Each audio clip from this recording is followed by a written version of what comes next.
I am President Barack Obama. If you enjoy our story, please like, subscribe, and share our video with your friends. Thank you. Today, we begin sharing the third part of the Three-Body series and the fourth episode of Death's End.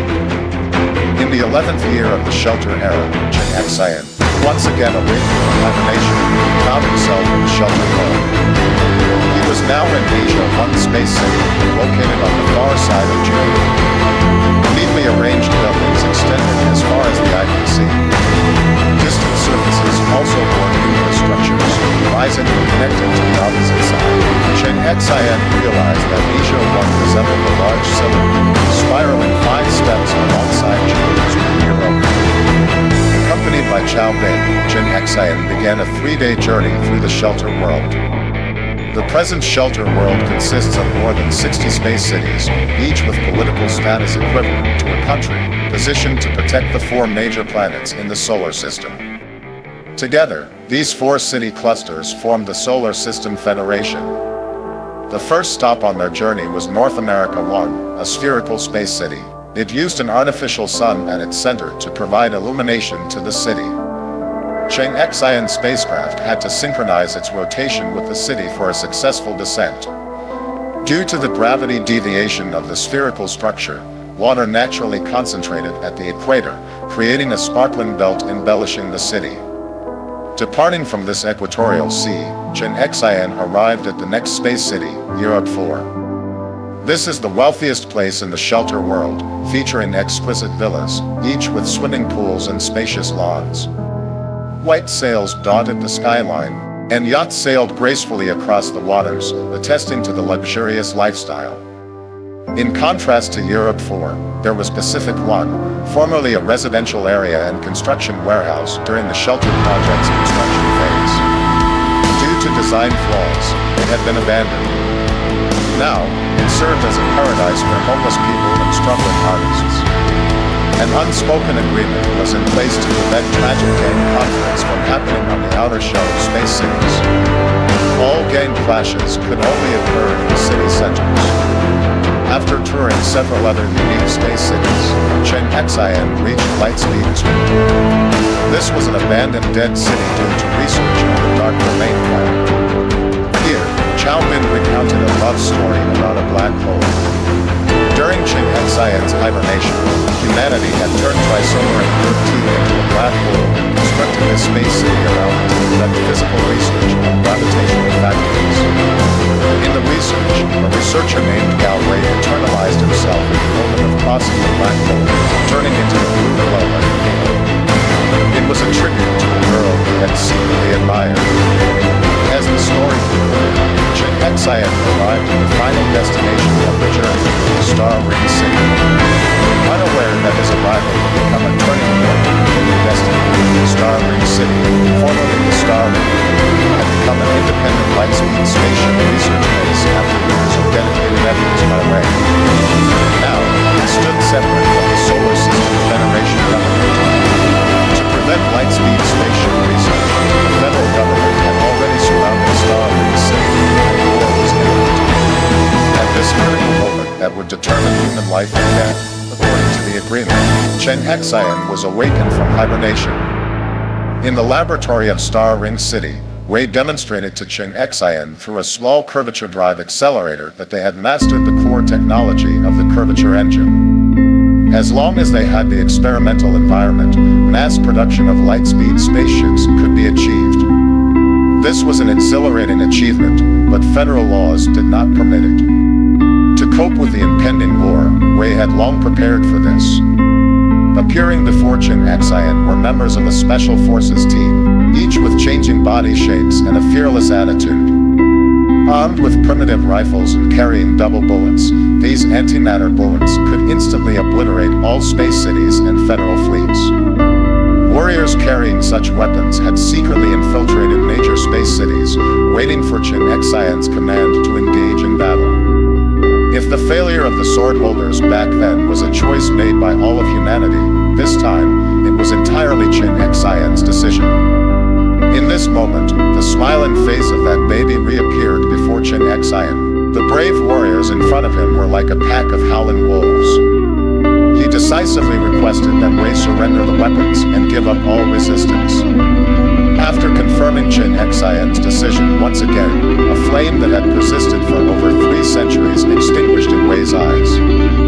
In its place was a rare expression of helplessness and pleading. He spoke slowly, losing humanity, losing a lot. Losing bestiality, losing everything. In this way, Chen Xian once again, with his lack of love, castrated the hope of humanity exploring the unknown worlds. Wei kept his promise and received the death penalty from the federal government. In a powerful aurora, he was instantly vaporized.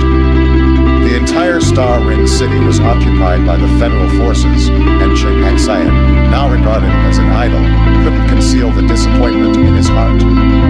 After revisiting the desolate Earth with AA, the two decided to embark on another journey, heading to the human world after the impact.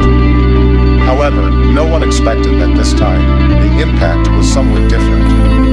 During Chen Xian's journey, the solar system's warning system detected an object moving at nearly light speed, passing through the Oort cloud. This was the spaceship of the Cinder. The Cinder is a humble janitor, so humble that he doesn't even have a name. He was named the Singer simply because he liked to hum while working. We know very little about his home world, so we refer to it as the Singer civilization. There are 10,000 Singer civilizations in the universe, each with 10 million janitor Singers. The task of these low-level beings is simple: to casually eliminate those marked exposed civilizations. When the Singer passed through the solar system, he unintentionally noticed the coordinates of the destroyed Trisolaran system. He discovered a nascent civilization marked by the destruction. When he realized that the dark forest striker, capable of manipulating stars and sending signals outward, had the ability to mark others but chose not to hide itself, the Singer felt a great threat from this civilization. Concealing himself and fulfilling his duty, he immediately took out a light force. However, upon closer inspection, the Singer discovered that there were blind spots in the star system where the dark forest striker was located. After all, destroying civilizations was routine for the Singer, and any precise observation out of curiosity was considered unnecessary. So, the Singer applied to the Elders for another type of weapon, the binary fight. When humanity's exploration spacecraft arrived near Binary Fight, they found it to be a luminous, transparent sheet. Anything could pass through it. Since they couldn't touch Binary Fight, the exploration ship had to envelop it within itself through its own displacement. Faced with the motionless, transparent sheet, humans felt no sense of threat, much like the water droplets years ago. Humans even believed that this was not an apocalyptic strike, but a friendly message. They played and frolicked around Binary Fight, considering it harmless. Until Ding Yi's student, Bai AC, woke up from a nightmare full of metaphors. He urged the captain to stay away from Binary Fight and delivered the classic warning: weakness and ignorance are not obstacles to survival, arrogance is. As he predicted, when the light from Binary Fight completely disappeared, people realized that the faint light and gravitational waves were released from its outer encapsulation. When this layer of sugar coating the poison completely evaporated, true destruction began. Like being sucked into a flat abyss, the space around Binary Fight began to flow towards it. It was a fall from 3 dimensions to 2 dimensions, with an escape velocity of light. Its range would cover the entire solar system until it was flattened into the painting. Crew members only realized that Binary Fight, which had been sent, was the snow wave paper under the true painter's brush. At this moment, the Reaper was wielding the brush, turning the entire solar system into a painting with 0 thickness. This was the descent of the Reaper, the descent into great fortune. When Chen Xian and AA woke up from hibernation, they found themselves on a new spaceship named Star Soul. Through an information window, the elderly Chao Bin informed them that the 2-dimensional fall of the solar system had begun. With the help of the spaceship's AI, they quickly flew to Pluto, the farthest from the sun, where an old friend was waiting for them.